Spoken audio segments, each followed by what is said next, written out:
안녕하세요. 사연 읽어주는 남녀입니다.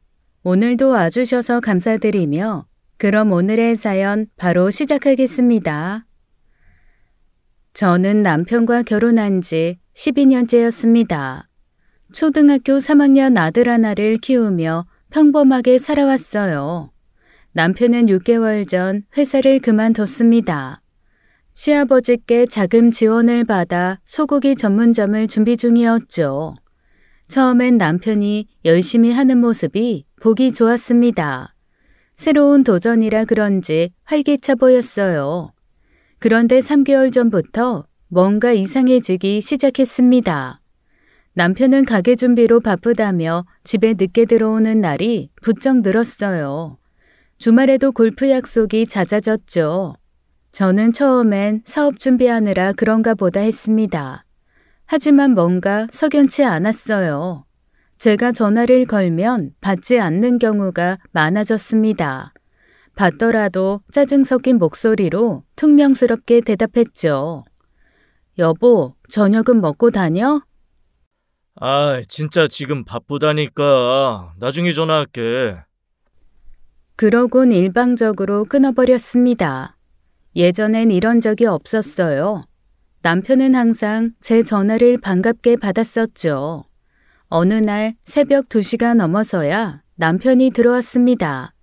저는 잠든 척하며 남편을 지켜봤어요. 남편은 곧장 화장실로 들어가 샤워를 했습니다. 평소엔 아침에만 샤워하는 사람이었는데 말이에요. 또 며칠 후 남편이 퇴근하고 집에 들어왔을 때였어요. 아들이 반갑게 달려갔습니다. 아빠, 오늘 학교에서 단원평가 100점 맞았어. 그래, 알았어. 아빠 좀 피곤하니까 나중에. 남편은 아들의 머리를 쓰다듬지 않고 안방으로 들어가 버렸어요. 아들의 실망한 얼굴이 지금도 눈에 선합니다. 저는 가슴이 먹먹했죠. 남편의 옷에서 묘한 향수 냄새가 나기 시작한 건 그 무렵이었습니다. 달콤하면서도 농염한 여자 향수 냄새였어요. 저는 세탁하면서 그 냄새를 맡으며 속이 뒤틀렸죠. 어느 날 밤 남편이 깊이 잠들었을 때였습니다. 저는 조심스럽게 남편 휴대폰을 집어들었어요. 하지만 패턴이 바뀌어 있었습니다. 예전엔 제가 다 알고 있었는데 말이에요. 저는 몇 번 시도했지만 열리지 않았습니다. 남편이 뒤척이는 바람에 황급히 휴대폰을 제자리에 놓았어요. 다음 날 아침 남편에게 조심스럽게 물었습니다. 당신 요즘 너무 늦게 들어오는 거 아니야? 몸은 괜찮아? 가게 준비하느라 바쁘다니까. 쓸데없는 걱정 말고 집안이나 잘 챙겨. 남편의 차가운 말투에 저는 할 말을 잃었어요. 예전에 다정한 남편은 어디 가고 이런 사람이 된 걸까요? 주말에도 남편은 집에 없었어요. 골프 간다며 아침 일찍 나가더니 밤늦게 들어왔죠. 아들은 아빠와 놀고 싶다며 계속 현관문만 바라봤습니다. 저는 남편의 이런 변화가 단순히 가게 준비 때문만은 아니라는 걸 느꼈어요. 가슴속 깊은 곳에서 불길한 예감이 올라왔습니다. 남편이 어느 날 아침 가방을 챙기며 말했습니다. 부산의 유명한 소고기 전문점들 좀 돌아볼까 해. 가게 운영 노하우 배우려고. 부산에서 전국 찍으면서 올라올 거라 4박 5일 정도 걸릴 것 같아. 갑자기? 그런 말 없었잖아. 지금 말하잖아. 그래, 잘 다녀와. 조심하고. 저는 남편의 말을 믿었어요. 아니, 믿고 싶었는지도 모르겠습니다. 남편은 가방을 들고 현관문을 나섰죠. 남편이 떠난 지 이틀째 되는 날 오후였습니다. 저는 집에서 설거지를 하고 있었어요. 그때 휴대폰이 요란하게 울렸습니다. 아버지의 다급한 목소리가 들려왔어요. 은주야, 네 엄마 사고 났다. 지금 응급실이야. 어? 아빠 무슨 말이야? 엄마가 사고라고? 길 건너다가 오토바이한테 치였어. 빨리 와라. 전화기를 쥔 제 손이 부들부들 떨렸습니다. 저는 정신없이 아들을 옆집에 맡겼어요. 택시를 잡아 타고 병원으로 달려갔죠. 응급실 앞에 도착했을 때 저는 숨이 막혔습니다. 커튼 너머로 보이는 엄마의 모습이 처참했어요. 온몸이 피투성이었고 신음소리를 내고 계셨죠. 엄마! 엄마! 저는 엄마 손을 꽉 잡고 눈물을 흘렸습니다. 의사 선생님이 저를 복도로 불러내셨어요. 얼굴이 심각했습니다. 보호자분이시죠? 환자분 상태가 좋지 않습니다. 대퇴골이 부러진 걸로 추정되고 내부 출혈도 상당히 심합니다. 지금 당장 수술 들어가야 합니다. 네, 선생님. 그럼 수술하면 괜찮아지는 거예요? 환자분 연세가 많으셔서 솔직히 위험 부담이 큽니다. 최선은 다하겠지만 각오는 하셔야 해요. 저는 그 자리에서 주저앉을 뻔했습니다. 각오를 하라니 그게 무슨 말인지 너무나 잘 알았어요.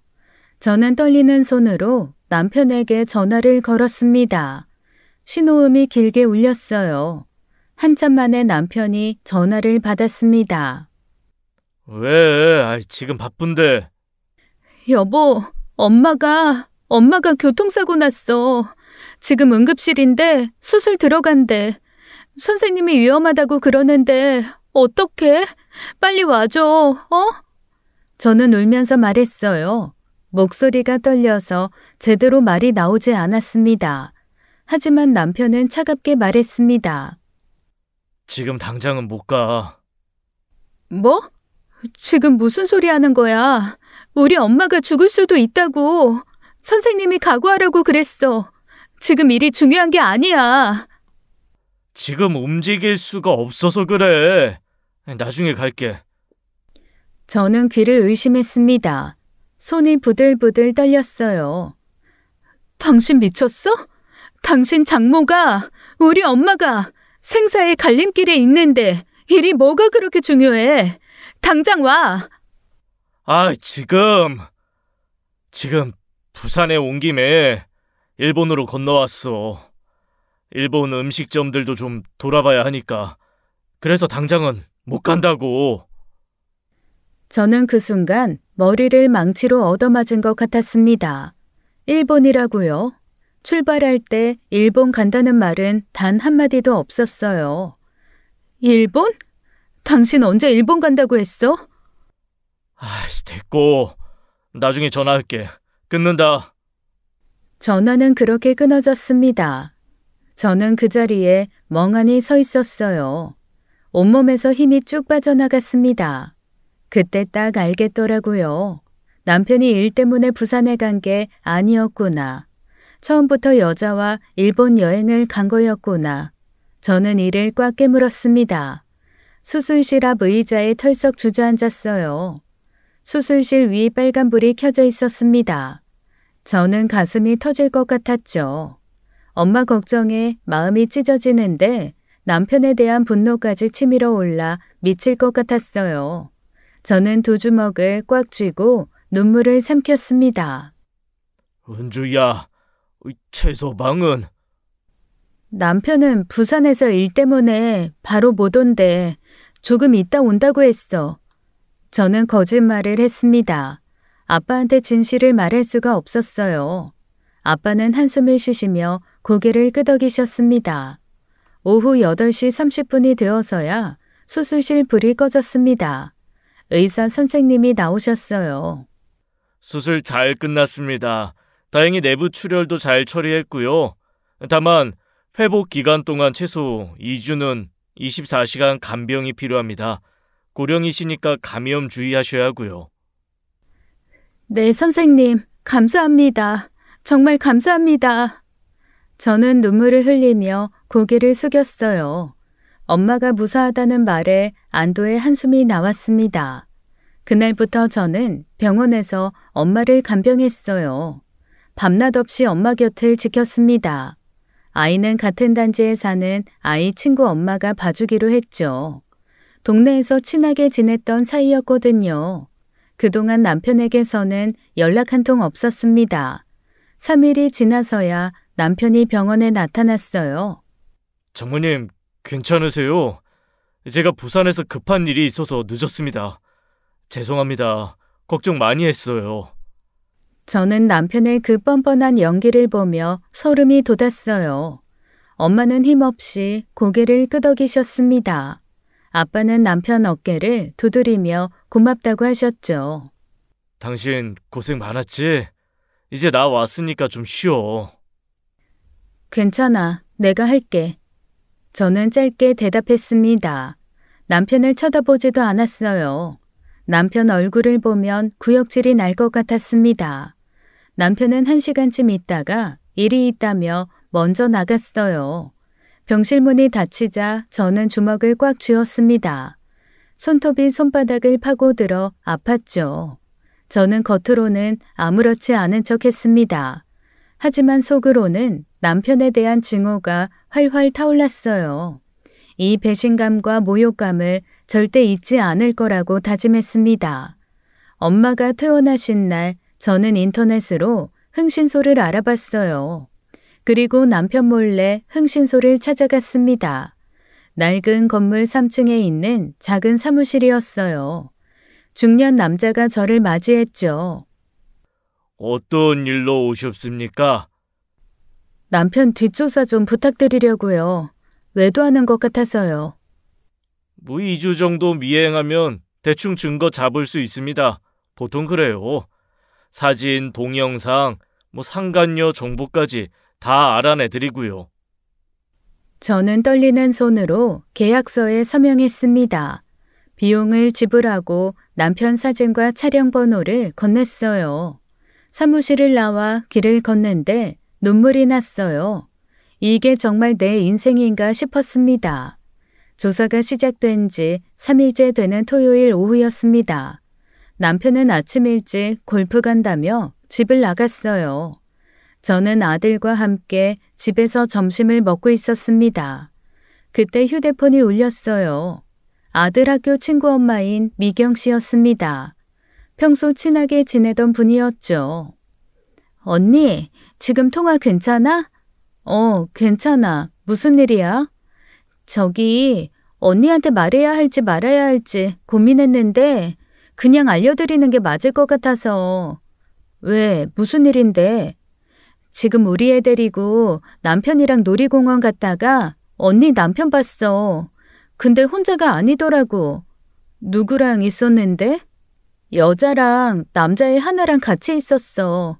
초등학생쯤 돼 보이는 애였어.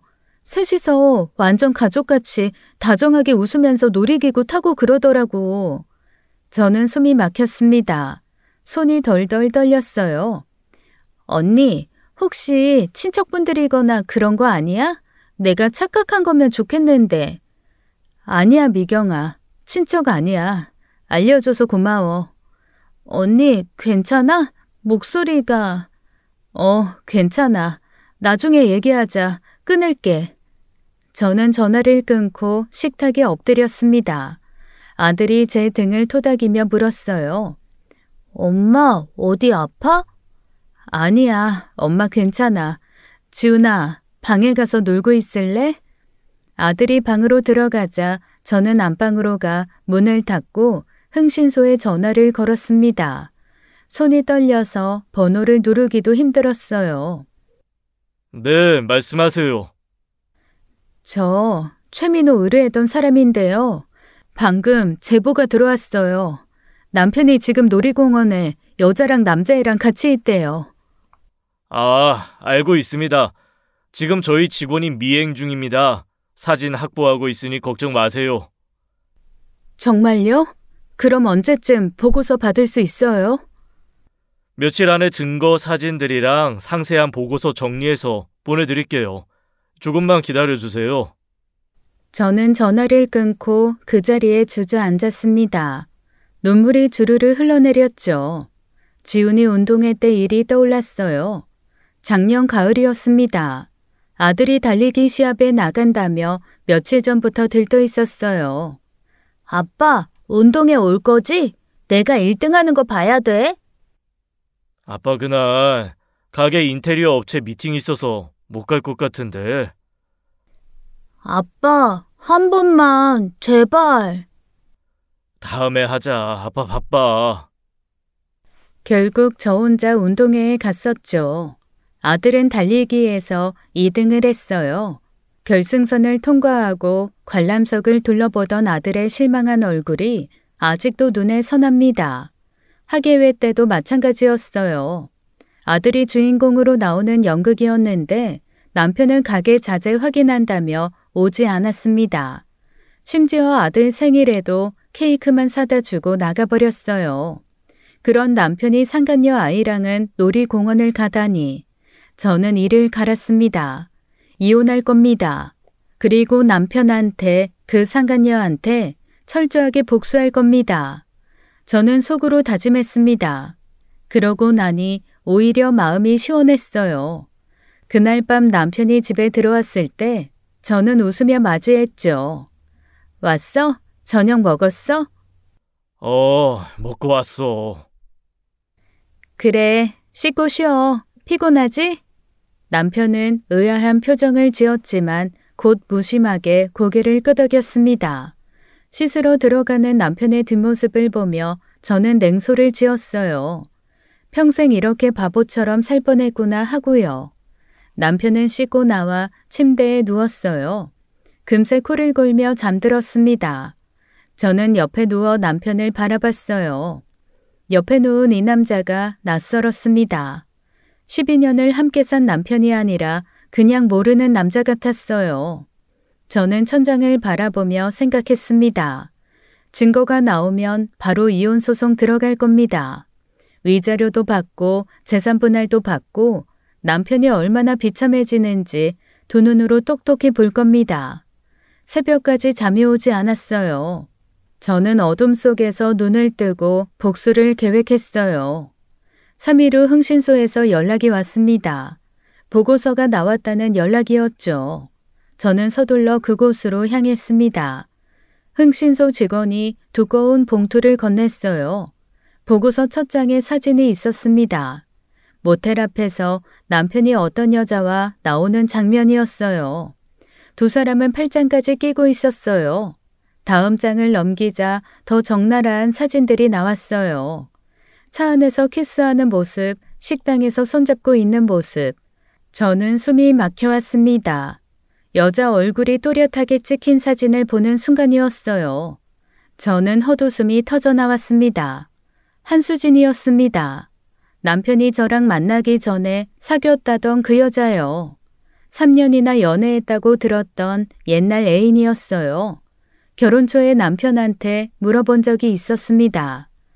당신 전 여자친구랑은 왜 헤어진 거야? 그냥 서로 안 맞아서. 옛날 일이니까 신경 쓰지 마. 저는 그때 그 말을 믿고 더 이상 묻지 않았어요. 근데 그 여자와 다시 만나고 있었다니요. 보고서를 계속 읽어 내려갔습니다.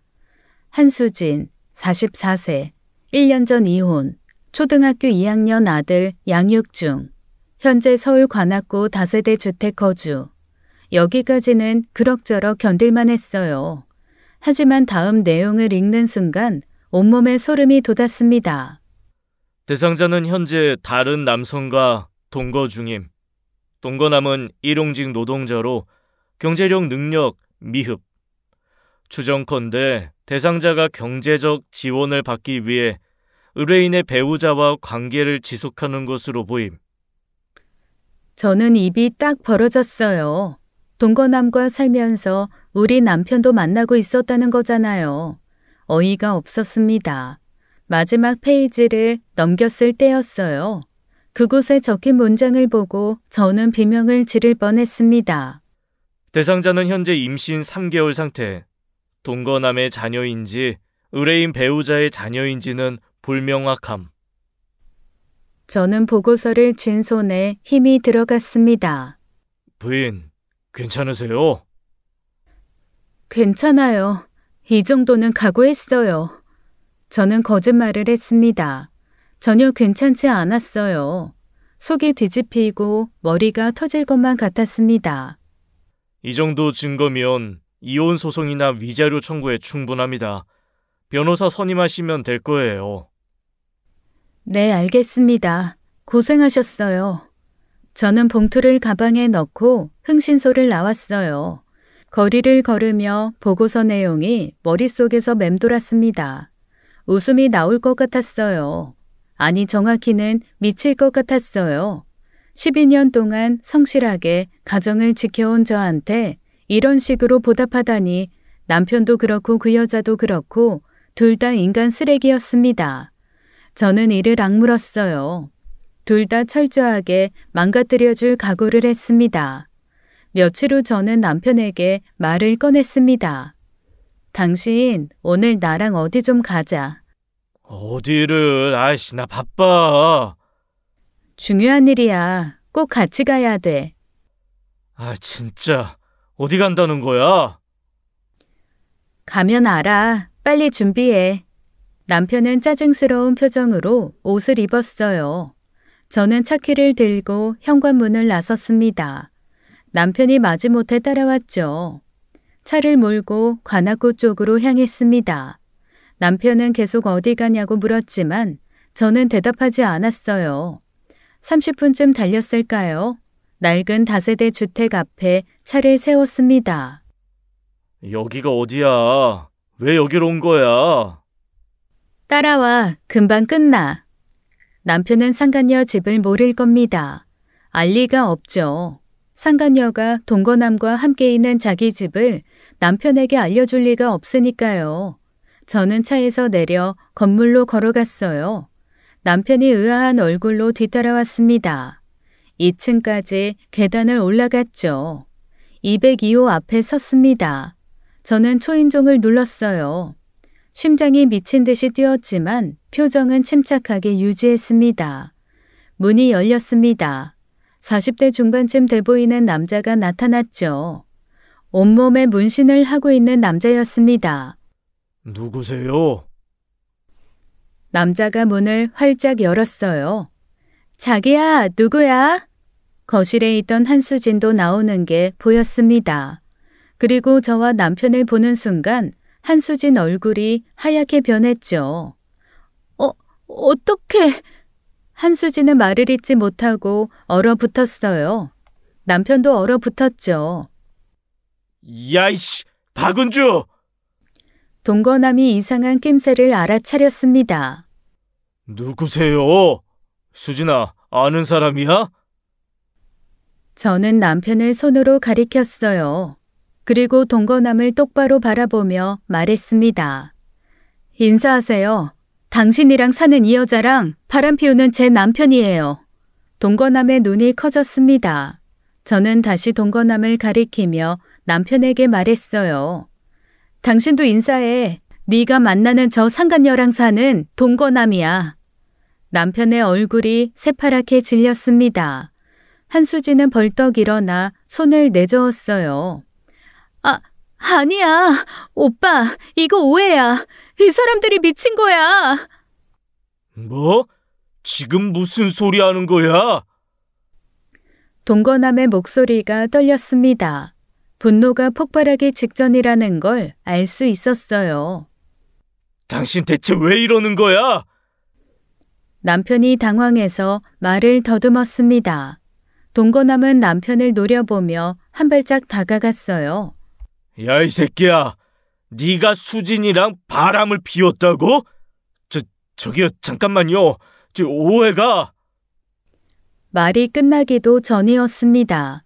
동거남의 주먹이 남편 얼굴을 강타했어요. 퍽 소리와 함께 남편이 뒤로 휘청거렸습니다. 아이씨! 이 개자식아! 감히 내 여자랑! 동거남이 다시 주먹을 휘둘렀습니다. 남편은 바닥에 쓰러지며 비명을 질렀어요. 한수진이 울면서 동거남을 말렸지만 소용없었습니다. 저는 그 광경을 잠깐 지켜봤어요. 남편의 코에서 피가 흘러내렸습니다. 동거남의 발길질이 이어졌죠. 저는 만족스러운 미소를 지으며 몸을 돌렸습니다. 뒤에서 고함소리와 울음소리가 들렸지만 신경 쓰지 않았습니다. 계단을 천천히 내려갔어요. 2층에서 남편 고함이 새어나왔죠. 집으로 향하는 길, 기분이 묘하게 상쾌했어요. 이제 시작일 뿐이야. 핸들을 쥔 손에 힘이 들어갔습니다. 복수의 서막이 올랐어요. 남편은 이제 지옥을 경험하게 될 겁니다. 2시간쯤 지나 현관문이 열리는 소리가 들렸어요. 남편이 비틀거리며 들어왔어요. 얼굴이 엉망진창이었습니다.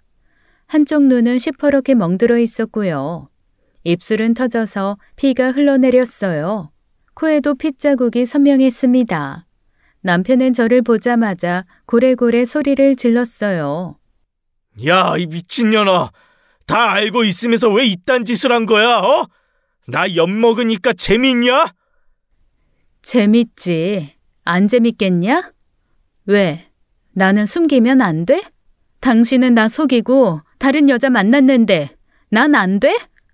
그렇다고 이런 또라이 짓을 해? 완전히 미쳤구만. 저는 소파에 앉아 팔짱을 꼈습니다. 차갑게 남편을 바라봤어요. 당신은 당신 아들 운동회도 학예회도 생일도 다 바쁘다며 쳐다보지도 않더니 상간녀 애새끼랑은 놀이공원 가서 잘도 놀더라. 남편의 얼굴이 굳어졌습니다. 그걸 어떻게 알았어? 지훈이 친구 엄마가 봤더라. 이 등신아, 바람을 피울 거면 걸리지나 말든가. 남편은 말을 잇지 못했어요. 저는 천천히 일어섰습니다. 이혼할 거야. 나 당신이랑 더 이상 못 살아.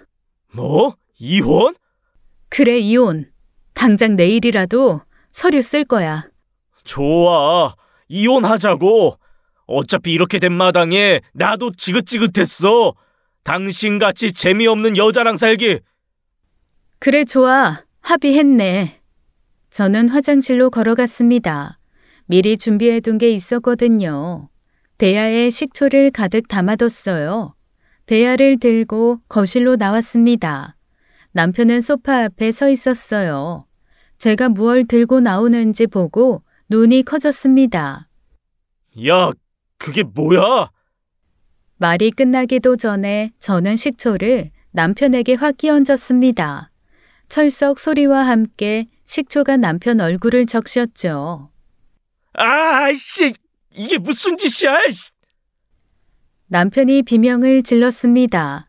터진 상처에 식초가 스며들었을 거예요. 남편은 얼굴을 감싸며 바닥을 뒹굴었습니다. 아이씨, 따가워. 미친년, 너 정말 미쳤어? 소독하라고. 상처 소독해주는 거야. 고마워해야지. 저는 차갑게 말하며 대야에 남은 식초를 쓰러져 있는 남편에게 부었습니다. 남편은 급히 화장실로 기어가 수돗물로 얼굴을 씻었어요. 물소리와 신음소리가 섞여 들렸습니다.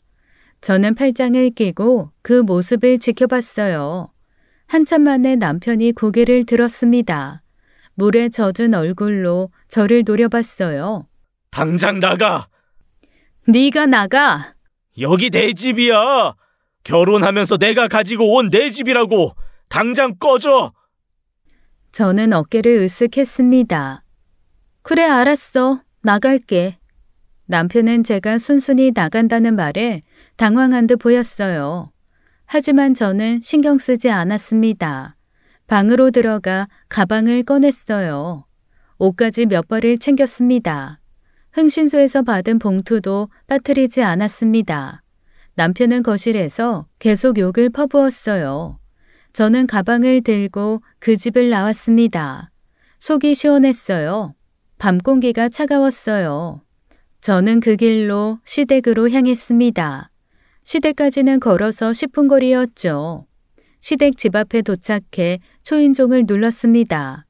시어머니가 문을 열어주셨어요. 어머, 은주야, 이 밤에 웬일이니? 얼굴이 왜 그래? 어머니, 죄송한데 잠깐 들어가도 될까요? 그럼 당연하지. 어서 들어와. 거실로 들어가니 시아버지가 TV를 보고 계셨어요. 저를 보시더니 의아한 표정을 지으셨습니다. 은주가 왜 이 시간에? 무슨 일 있어? 민호는? 아버님, 말씀드릴 게 있어요. 저는 소파에 앉았습니다. 두 분이 제 맞은편에 자리 잡으셨어요. 심호흡을 하고 입을 열었습니다. 민호 씨가 다른 여자를 만나고 있어요. 바람을 피웠어요. 시어머니가 깜짝 놀라며 손으로 입을 막으셨습니다. 시아버지의 눈썹이 꿈틀거렸어요. 뭐? 지금 무슨 소리야? 흥신소에 의뢰해서 조사했어요. 증거가 다 있어요. 저는 가방에서 봉투를 꺼냈습니다. 보고서를 탁자 위에 펼쳐놓았어요. 사진들이 낱낱이 드러났습니다. 시아버지가 보고서를 집어들었어요. 한 장 한 장 넘기시는 얼굴이 점점 굳어졌습니다. 시어머니는 사진을 보시더니 눈물을 흘리기 시작했어요. 그 여자는 민호 씨 옛날 여자친구예요. 지금은 다른 남자랑 동거하면서 민호 씨를 만나고 있고요. 임신 3개월이래요. 근데 누구 아인지도 모른대요. 시아버지의 얼굴이 벌겋게 달아올랐습니다. 주먹으로 탁자를 세게 내리쳤어요. 쾅 소리에 시어머니가 깜짝 놀라셨습니다. 이런 개자식이 감히 이런 짓을 해? 미친놈의 새끼! 집안 망신을 시켜도 유분수지! 시아버지의 목소리가 거실에 울려 퍼졌어요. 저는 담담하게 말을 이었습니다. 아버님, 저 이혼하려고 해요. 시어머니가 제 손을 덥석 잡았습니다. 은주야, 네가 얼마나 속상했겠니? 은주 네가 얼마나 착한데. 내가 죄인이다, 은주야. 내가 아들 새끼를 잘못 키웠어. 내가 죄인이야. 미안하다. 시어머니는 눈물을 닦으며 제 손을 쓰다듬어 주셨어요. 저도 모르게 눈시울이 뜨거워졌습니다. 시어머니는 정말 좋은 분이셨어요. 시아버지도요. 이분들과 헤어질 생각을 하니 저도 모르게 눈물이 났죠. 이혼! 당연히 해야지! 시아버지가 휴대폰을 꺼내셨어요. 남편에게 전화를 거셨습니다. 신호음이 몇 번 울리더니 남편이 받았어요. 예, 아버지. 너 당장 집으로 와. 지금 즉시. 아버지, 지금 좀 몸이 안 좋아서요. 몸이 안 좋아? 너 바람 피우고 다닐 힘은 있으면서? 전화 너머로 남편이 숨 넘어가는 소리가 들렸어요. 그게... 아버지, 제 말 좀 들어보세요. 듣기 싫다. 닥치고 10분 안에 안 오면 왕십리 건물 1층 소고기 가게 인테리어 공사 당장 취소한다. 남편의 목소리가 급해졌습니다. 아버지, 그건 안 돼요. 공사 다 끝나가는데. 그래, 그럼 당장 와. 10분이다. 아버지, 제발요. 1시간만 주세요. 제가 지금 정말 10분, 1초라도 늦으면 공사 중단이야. 가게 날리고 싶으면 늦게 와. 남편의 헐떡이는 소리가 들렸어요. 알겠습니다. 지금 갈게요. 시아버지는 차갑게 전화를 끊으셨습니다. 휴대폰을 탁자 위에 던지듯 내려놓으셨어요. 은주야, 네가 우리한테 시집 온 게 12년이지. 12년 동안 네가 얼마나 고생했는지 나도 다 안다. 저놈이 이런 짓을 하다니 내가 다 부끄럽구나. 저는 고개를 저었습니다. 아버님 잘못이 아니에요. 민호 씨가 잘못한 거예요. 은주야, 너무 상심하지 마. 우리가 네 편이야. 지훈이는 어쩌려고. 제가 키울 거예요. 저 혼자서라도 잘 키울 수 있어요. 시어머니가 다시 제 손을 꼭 잡아주셨어요. 저는 그 온기에 위로받았습니다. 시계를 보니 8분이 지났어요. 현관문이 벌컥 열리는 소리가 들렸습니다. 남편이 숨을 헐떡이며 거실로 뛰어들어왔어요. 남편의 얼굴은 여전히 엉망이었습니다. 멍든 눈, 터진 입술, 식초 냄새까지 초라한 모습이었죠. 시아버지가 남편을 노려보셨어요. 남편은 그 시선을 견디지 못하고 고개를 숙였습니다. 꿇어! 차가운 명령이었습니다. 남편은 떨리는 다리로 무릎을 꿇었어요. 그리고 고개를 숙였습니다. 어깨가 떨리고 있었어요. 사실 시아버지는 남편에게 참 무서우신 분입니다. 시아버지가 낮게 말씀하셨어요. 뭐라고 할 말이 있으면 해봐라. 죄송합니다, 아버지. 제가 정신이 나갔었어요. 정신이 나갔다고. 그래서 유부남이 다른 여자를 만나고 다닌 거야? 설명해라. 얼마나 정신이 나간 거야? 정신병원에 쳐넣으면 되는 거야? 남편은 대답하지 못했어요. 시아버지가 다시 물으셨습니다. 은주랑 이혼할 거야, 안 할 거야? 남편이 고개를 들었습니다. 저를 흘끔 쳐다보더니 입을 열었어요. 이혼하겠습니다. 제가 잘못했으니까요. 좋아, 이혼해. 그런데 가게는 없던 일로 한다. 네? 아버지, 그건 내가 내 피 같은 돈을 너 같은 개 같은 새끼한테 왜 대줘야 돼? 내가 수긍할 수 있는 이유 있냐? 공사 내일 당장 중단시킬 거다. 아버지, 제발요. 공사 이미 90%나 끝났어요. 지금 취소하면 그동안 들어간 돈 다 날아가요. 그래, 그럼 이혼하지 마. 그런데 네가 안 한다고 그게 안 되겠냐? 남편은 입을 다물었습니다. 손가락을 꼼지락거리며 고민하는 게 보였어요. 그리고 말이다. 누구 씨인지도 모르는 애 배에 차고 있는 그 여자. 너 그 여자랑 재혼할 생각 마라. 우리 집안에 그런 더러운 년 들일 생각 없다.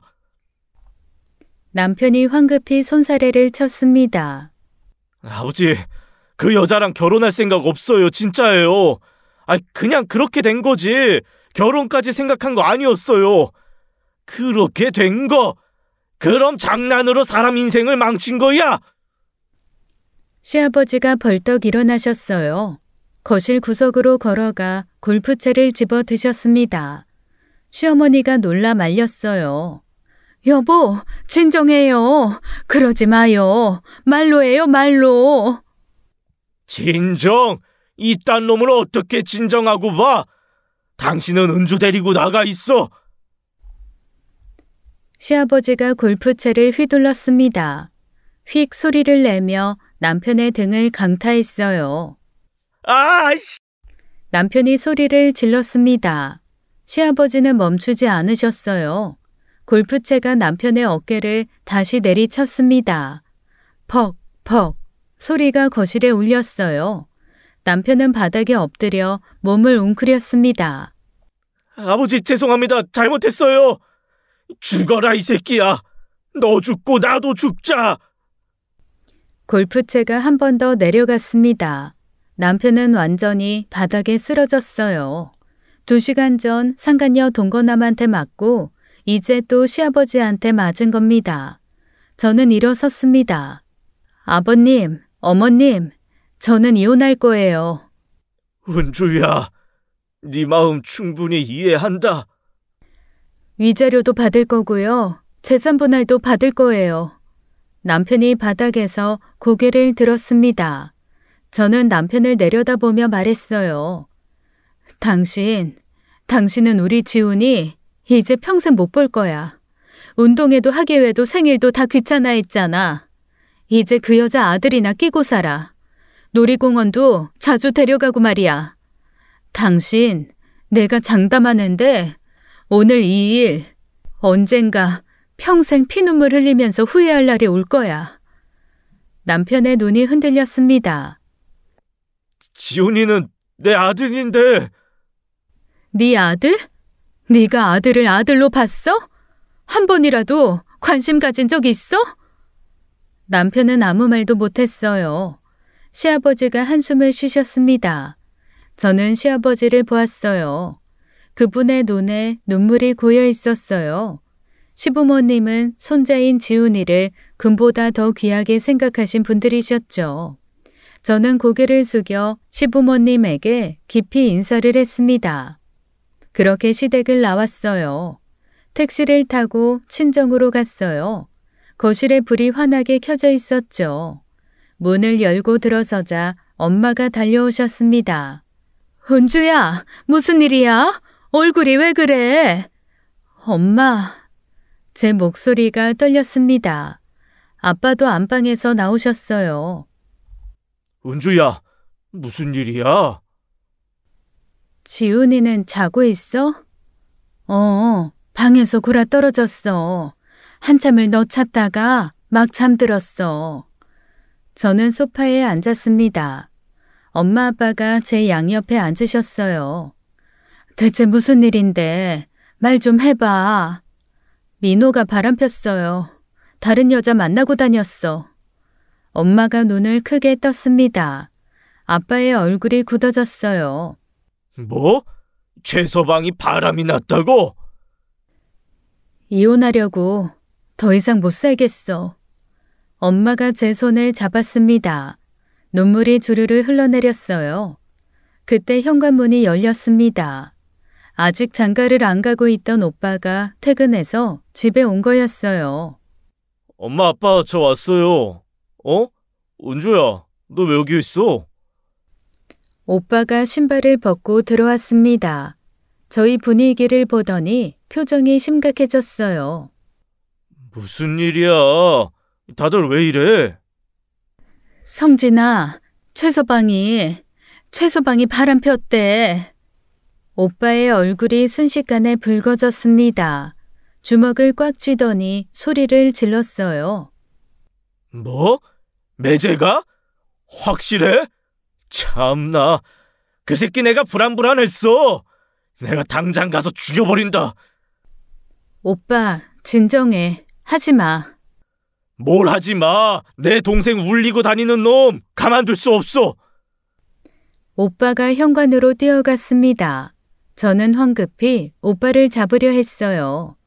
오빠, 하지 마. 그러지 마. 놔. 내가 오늘 그 자식 제대로 혼내줄 거야. 오빠는 제 손을 뿌리치고 현관문을 박차고 나갔습니다. 쾅 소리와 함께 문이 닫혔어요. 성진아, 성진아! 아빠와 제가 뒤따라갔지만 이미 늦었습니다. 오빠는 차를 타고 출발했죠. 아이씨, 큰일 났다. 전화해봐. 경고망동하지 말고 당장 집으로 다시 오라고 해. 하지만 오빠는 전화를 받지 않았습니다. 저는 불길한 예감이 들었어요. 오빠 성격상 가만히 있지 않을 게 뻔했습니다. 그래서 저도 집으로 향했죠. 하지만 집에는 남편도 오빠도 없었어요. 그리고 2시간쯤 지났을까요? 제 휴대폰이 울렸습니다. 모르는 번호였어요. 여보세요? 박은주 씨 맞으십니까? 여기 서초경찰서입니다. 지금 박성진 씨랑 최민호 씨가 폭행건으로 여기 와 계신데요. 보호자분이 오셔야 할 것 같습니다. 네, 알겠습니다. 지금 갈게요. 택시를 타고 경찰서로 향했습니다. 가슴이 두근거렸어요. 경찰서 문을 열고 들어갔습니다. 민원실에 남편과 오빠가 앉아 있었어요. 남편 얼굴이 엉망이었습니다. 남편은 오늘만 3번째 맞은 거라 정말 형편없었어요. 눈은 완전히 멍들어 퉁퉁 부었고 입술은 찢어져 있었습니다. 오빠도 코피를 흘린 흔적이 있었어요. 남편이 저를 보자마자 고함을 쳤습니다. 야, 너 뭐야? 너 나 오늘 죽이려고 작정했냐? 나 방금 죽을 뻔했어, 알아? 나 당장 고소할 거야. 뭐? 고소? 해봐, 이 개새끼야. 네가 내 동생한테 무슨 짓을 했는데? 경찰관이 2사람을 제지했어요. 아유, 조용히 하십시오. 여기가 어디라고 소리를 지르십니까? 저는 의자에 앉아 한숨을 쉬었습니다. 경찰관이 제게 다가왔어요. 가족분이신가요? 네, 저쪽은 제 남편이고 이쪽은 제 오빠예요. 두 분 다 폭행 혐의가 있습니다. 쌍방 폭행이라 합의 보시는 게 좋을 것 같은데요. 남편이 벌떡 일어났습니다. 이 쌍방은 무슨 나 일방적으로 맞았어요. 저 사람이 갑자기 쳐들어와서 때렸다고요. 닥쳐 이 쓰레기야. 네가 바람이나 피우고 다니지 않았으면 내가 왜 때려? 남편의 얼굴이 일그러졌습니다. 오늘 나 벌써 3명한테 맞았어. 아이 진짜 일진 뭐 같네. 저는 차갑게 웃었습니다. 맞을 짓을 했으니까 맞은 거지. 억울하면 바람 피우지 말든가. 뭐? 이게 지금... 남편이 제게 달려들려 했습니다. 경찰관이 재빨리 남편을 붙잡았어요. 최민호 씨, 진정하십시오. 결국 쌍방 폭행으로 처리됐습니다. 고소 절차를 밟고 경찰서를 나왔어요. 남편은 절뚝거리며 혼자 갔습니다. 오빠는 제 옆에서 걸으며 미안하다고 말했어요. 은주야, 미안해. 내가 참았어야 했는데. 괜찮아, 오빠. 고마워. 오빠가 제 어깨를 토닥였습니다. 저희는 나란히 주차장으로 걸어갔어요. 뒤에서 남편이 고함치는 소리가 들렸지만 무시했습니다. 친정에서 하룻밤을 보냈습니다. 다음 날 아침 일찍 일어나 준비를 했어요. 저는 인터넷으로 찾아둔 이혼 전문 변호사 사무실로 향했죠. 강남에 있는 큰 로펌이었습니다. 50대로 보이는 여자 변호사가 저를 맞이했어요. 안녕하세요. 앉으세요. 이혼 상담이시죠? 네, 맞아요. 저는 가방에서 흥신소 보고서를 꺼냈습니다. 변호사에게 건네며 상황을 설명했어요. 변호사는 보고서를 꼼꼼히 읽더니 고개를 끄덕였습니다. 증거가 아주 확실하네요. 모텔 출입 사진에 상간녀 신상 정보까지. 이 정도면 이혼 소송은 물론이고 위자료 청구도 충분히 승소 가능합니다. 저는 마음이 조금 놓였습니다. 즉시 진행하고 싶어요. 저는 계약서에 서명하고 착수금을 이체했어요. 변호사 사무실을 나서니 어깨가 한결 가벼웠습니다. 그날 저녁 친정에서 지훈이랑 저녁을 먹고 있을 때였어요. 휴대폰이 울렸습니다. 남편이었어요. 저는 방으로 들어가 전화를 받았어요. 왜? 은주야, 나 진짜 잘못했어. 용서해줘. 남편의 목소리가 울먹이고 있었습니다. 용서? 너 지금 나한테 농담하니? 아니면 나 우롱하니? 아버님 말이 맞았네. 당신 그냥 정신병원에 가야 돼. 농담 아니고 놀리는 것도 아니야. 제발 이혼만은 하지 말자. 어? 내가 다시는 안 그럴게. 닥쳐. 가게 날아갈까 봐 무서워서 그러는 거 다 알아. 꺼져. 남편의 목소리가 바뀌었습니다. 울먹이던 톤이 싹 사라졌어요. 야, 그러지 말고 우리 그냥 각자 살자. 이혼은 하지 말고. 뭐? 당신도 만나고 싶은 남자 있으면 만나. 나도 내 생활 할 테니까 당신도 알아서 해. 그냥 서류상으로만 부부로 남자고. 저는 어이가 없어서 웃음이 나왔습니다. 미쳤구나 진짜? 미친 게 아니라 현실적인 제안이야. 가게 오픈하면 수익 반반 나눠 가지면 되잖아. 당신도 돈 필요하잖아. 그래서? 대신 지훈이는 가끔 아버지한테 보여줘. 그럼 아버지도 가게 계속 밀어주실 거 아니야. 저는 분노가 치밀어 올랐어요. 지금 내 아들을 뭘로 보는 거야? 내 아들이 무슨 거래 물건이야? 무슨 소리야? 거래 물건은 무슨? 현실적으로 생각하자는 거지. 현실적? 너는 법정에서 정해준 위자료나 나한테 내놓는 게 현실적인 거야. 법정에서 보자. 남편의 목소리가 커졌습니다. 야, 너 진짜 법정까지 갈 거야? 그러다 나중에 후회한다. 후회는 네가 할 거야. 끝낸다. 야, 박은주! 저는 전화를 끊어버렸습니다. 손이 부들부들 떨렸어요. 열받아서요. 아들을 거래 물건처럼 얘기하다니 정말 인간 말종입니다. 변호사는 상간녀에 대한 위자료 청구 소송도 함께 진행하기로 했습니다.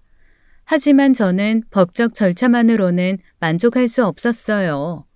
직접 응징하기로 마음먹었습니다. 흥신소 보고서에 상간녀 직장 정보가 있었어요. 구로에 있는 중소기업이었습니다. 저는 그곳으로 향했어요. 회사 건물 로비에 들어가 소파에 앉았습니다.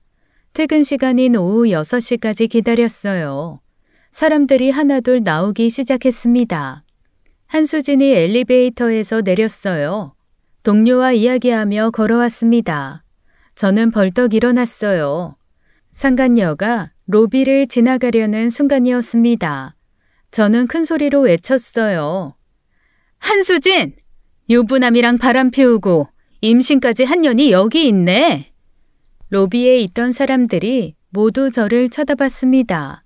한수진의 얼굴이 새하얗게 변했어요. 너! 저는 한수진에게 다가가 머리채를 움켜잡았습니다. 세게 흔들었어요. 남의 남편 빼앗아가고 잘도 회사 다니더라. 얼굴이 두껍네. 아야! 나 여기 회사야. 쪽팔리게 뭐 하는 거야? 주변 직원들이 웅성거렸습니다. 한수진 동료로 보이는 여자들이 수근거렸어요. 저 사람 한수진 씨 아는 사람인가 봐. 유부남이랑 바람 피웠다는 거 들었어? 저는 한수진을 밀어냈습니다. 그녀는 비틀거리며 벽에 부딪혔어요. 너 때문에 12년 결혼 생활이 박살났어. 이 상간녀야. 그리고는 뺨을 때렸어요. 얼마나 때렸는지 기억도 안 나요. 손바닥이 아플 때까지 후려쳤죠. 그리고 저는 몸을 돌려 건물 밖으로 걸어 나갔습니다. 뒤에서 한수진이 울먹이는 소리가 들렸어요. 한수진이 뛰어나와 제 앞을 막았습니다. 야, 회사에서 이러면 난 어떻게 돈 벌어서 애를 키워? 진짜 너무한다. 그래서? 네 아들이 걱정돼? 내 아들은 너 때문에 아빠를 잃었어. 그럼 내 아들은?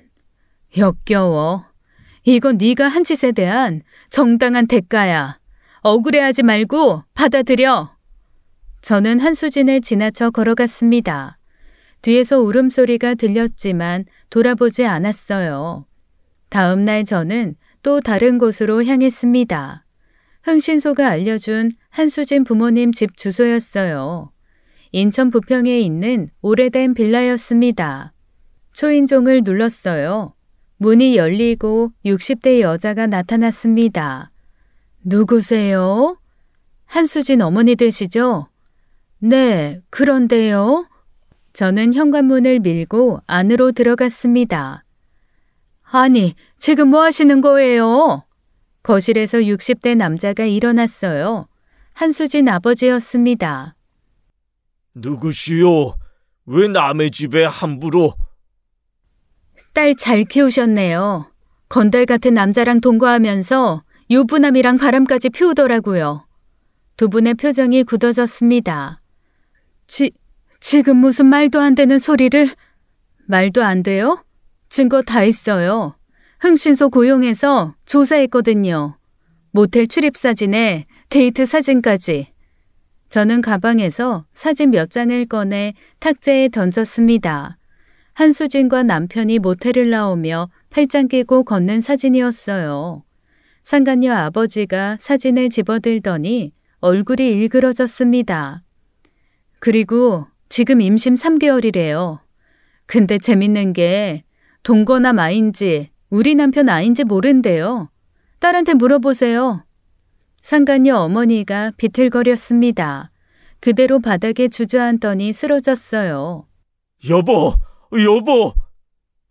상간녀 아버지가 황급히 아내를 부축했습니다. 떨리는 목소리로 저를 돌아봤어요. 죄송합니다. 제가 딸을 잘못 키웠습니다. 정말 죄송합니다. 저는 두 분을 내려다봤습니다. 가엾다는 생각도 들었지만 동정하지 않았어요. 사과는 법정에서 하세요. 위자료 청구 소송 들어갑니다. 저는 현관문을 열고 나왔습니다. 계단을 내려오는데 다리가 후들거렸어요. 하지만 기분은 묘하게 시원했습니다. 차에 올라타 핸들을 잡았어요. 백미러로 제 얼굴을 봤습니다. 저도 제 얼굴이 낯설었어요. 제가 이렇게까지 모진 사람일 줄 몰랐죠. 다 남편 때문이었습니다. 6개월간의 긴 법정 공방이 시작됐어요. 변호사는 흥신소 보고서를 무기 삼아 철저히 준비했어요. 남편 측 변호사는 합의를 제안했지만 저는 거부했습니다. 법정에 설 때마다 남편과 마주쳤어요. 남편은 날이 갈수록 초라해 보였습니다. 저는 그 모습을 담담히 지켜봤어요.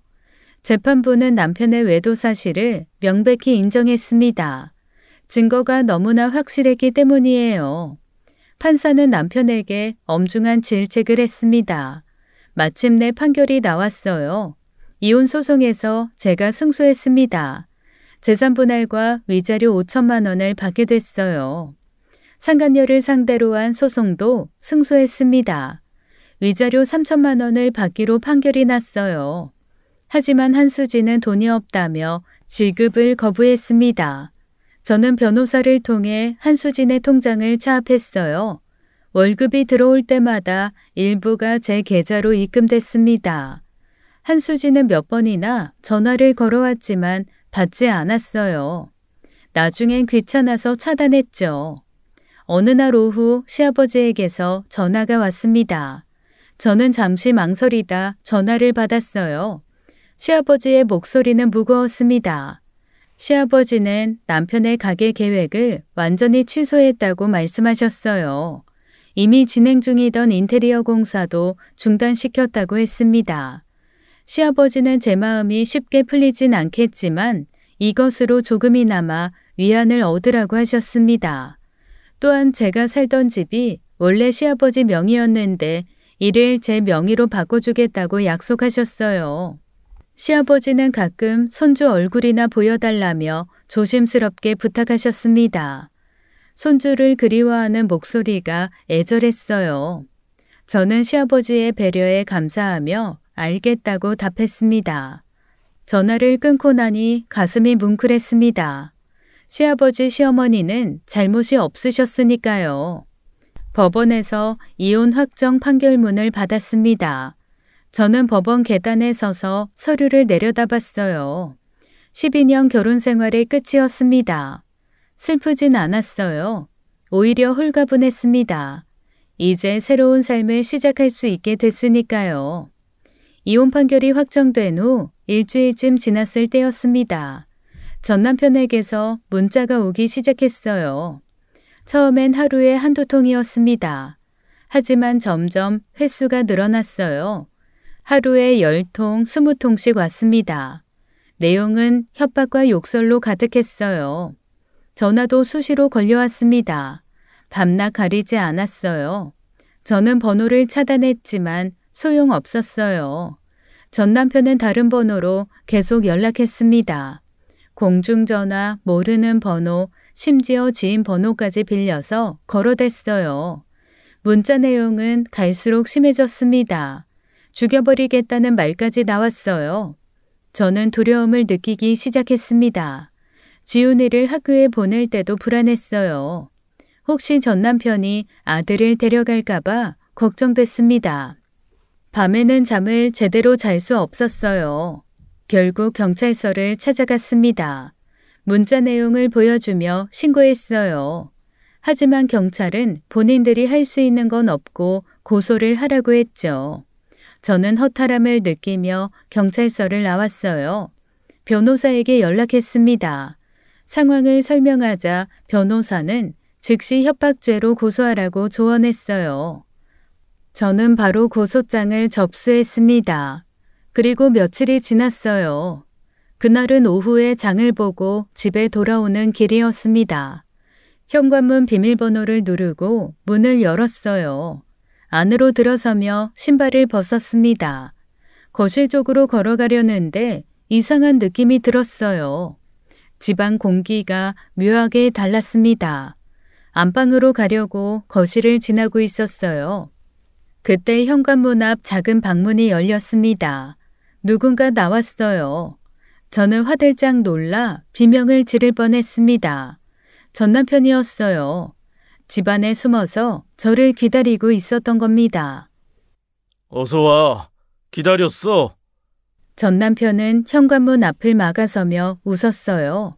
그 웃음이 소름 끼치도록 섬뜩했습니다. 저는 뒷걸음질 쳤어요. 당신 어떻게 들어온 거야? 비밀번호 바꿨는데. 그건 중요한 게 아니지. 중요한 건 이제 우리 둘뿐이라는 거. 전 남편은 천천히 제게 다가왔습니다. 손에 야구방망이를 들고 있었어요. 제 심장이 미친 듯이 뛰었습니다. 당신, 지금 뭐 하려는 거야? 뭐긴 뭐야. 당연히 해야 할 일을 하려는 거지. 전 남편의 눈빛이 이상했습니다. 광기가 서려 있었어요. 정상적인 사람의 눈이 아니었습니다. 전 남편은 야구 방망이를 휘둘렀어요. 휙 소리를 내며 허공을 갈랐어요. 저는 벽에 등을 붙이고 섰습니다. 너만 없어지면 돼. 그럼 지훈이는 자연스럽게 내 손에 들어오고 아버지도 다시 돈 대주실 거야. 가게도 다시 할 수 있어. 미쳤어? 정신 차려. 미친 건 너지. 나한테서 모든 걸 빼앗아간 게 누군데? 전 남편은 야구 방망이를 어깨에 걸쳤습니다. 나도 여러 사람한테 맞았잖아. 그년 동거남한테, 형님한테, 그리고 아버지한테. 그러니까 너도 맞는 게 공평하지 않겠어? 웃으면서 하는 말이었어요. 그 웃음소리가 귓속에서 울렸습니다. 저는 가방을 꽉 쥐었습니다. 제발 진정해. 이러지 마. 진정? 이제는 말로는 해결 안 돼. 너도 알잖아. 전 남편이 한 발짝 더 다가왔어요. 방망이를 천천히 들어 올렸습니다. 저는 온몸이 얼어붙는 공포를 느꼈습니다. 소리 지를 거야. 도와달라고 소리 지른다고. 그래. 네가 소리 지르기 전에 이 방망이가 먼저 네 머리통을 깰 텐데. 전 남편이 방망이를 높이 들어 올렸습니다. 저는 온몸이 떨렸어요. 진정해. 아까도 말했잖아. 이제 말로는 해결 안 돼. 전 남편이 비웃었습니다. 저는 급하게 말을 꺼냈어요. 잠깐, 시아버지한테 내가 말씀드릴게. 가게도 다시 하게 해줄게. 이 집도 당신 줄게.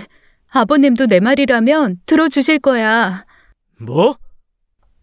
전 남편의 움직임이 멈췄습니다. 방망이를 든 손이 천천히 내려왔어요. 전 남편의 눈에 망설임이 스쳤습니다. 바로 그 순간이었어요. 저는 가방 속으로 재빨리 손을 넣었습니다. 미리 준비해둔 가스총을 꺼냈어요. 전 남편 얼굴을 향해 분사했습니다. 치익 소리와 함께 가스가 뿜어져 나왔어요. 이년이! 전 남편이 얼굴을 감싸며 콜록거렸습니다. 눈물과 콧물이 주르르 흘러내렸어요. 방망이가 바닥에 떨어졌습니다. 저는 재빨리 가방에 손을 넣어 이번엔 마늘액 분사기를 꺼냈어요. 전 남편이 눈을 비비며 비틀거릴 때였습니다. 저는 전 남편 눈을 향해 마늘액을 분사했어요. 안 나올 때까지요. 마늘액이 전 남편 얼굴을 완전히 적실 때까지 계속 뿌렸습니다. 내 눈! 전 남편이 비명을 질렀습니다. 바닥에 쓰러져 몸부림쳤어요. 얼굴을 바닥에 비비며 고통스러워했습니다. 저는 이번에는 가방에서 전기 충격기를 꺼냈어요. 손이 떨렸지만 꾹 참았습니다. 전 남편에게 다가가 충격기를 목에 갖다 댔어요. 지지직 소리와 함께 전기가 흘렀습니다. 전 남편의 몸이 경련을 일으켰어요. 팔다리가 뻣뻣하게 굳어졌습니다. 곧 전 남편은 움직임을 멈췄어요. 저는 혹시 몰라 한 번 더 전기 충격을 가했습니다. 지지직 소리가 다시 울렸어요. 전 남편은 완전히 기절했습니다. 저는 떨리는 손으로 휴대폰을 꺼냈어요. 112에 전화를 걸었습니다. 여보세요? 전 남편이 집에 침입해서 저를 죽이려고 했어요. 지금 제 앞에 있는데 빨리 와주세요. 주소를 알려주고 전화는 통화 상태로 두고 바닥에 두었어요. 저는 서둘러 부엌으로 달려갔어요. 서랍에서 포장 테이프를 꺼냈습니다. 전 남편에게 돌아와 전 남편을 묶었어요. 마치 거미가 먹잇감을 묶듯 계속 묶었죠. 테이프를 몇 번이고 감았습니다. 발목도 꽁꽁 묶었어요. 아씨. 전 남편이 신음소리를 냈습니다. 의식이 돌아오려는 것 같았어요. 저는 너무 무서워서 전기 충격기로 다시 전 남편을 짖었습니다. 전 남편이 바들바들 떨다가 움직임을 멈췄죠. 전 남편 바지 사이로 액체가 흘러나왔어요. 아마 소변을 지린 것 같았죠. 저는 혹시 몰라 전 남편 입에도 테이프를 붙여버렸습니다. 10분쯤 지나 사이렌 소리가 들렸어요. 경찰이 도착한 거예요. 저는 현관문을 열고 나갔습니다. 신고하신 분이세요? 네, 맞아요. 안에 있어요. 경찰 2명이 집 안으로 들어왔습니다. 바닥에 묶여있던 전 남편을 보더니 눈이 커졌어요. 이 사람이 침입한 거죠? 부인이 납치하셔서 처리하시는 중이 아니라. 네? 네, 당연하죠. 이놈이 야구 방망이 들고 저 죽이려고 했어요. 저기 방망이 있어요. 경찰이 바닥에 떨어진 방망이를 확인했습니다.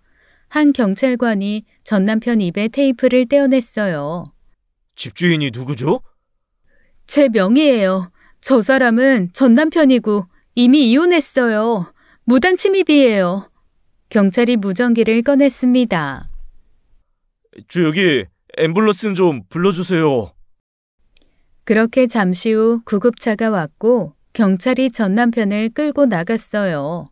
현관문이 닫혔습니다. 저는 그제야 힘이 쭉 빠졌어요. 소파에 주저앉았습니다. 손이 부들부들 떨렸죠. 온몸에서 식은땀이 흘러내렸어요. 방금 전까지 죽을 뻔했다는 생각이 들었습니다. 무서웠습니다. 정말 무서웠어요. 전 남편 협박 문자들을 보고 바로 가스총과 전기 충격기를 미리 준비해둔 게 천만다행이었어요. 만약 그게 없었다면 지금 저는 여기 없었을 겁니다. 저는 천장을 올려다보며 감사했어요. 살아있다는 것에 지훈이를 다시 볼 수 있다는 것에요.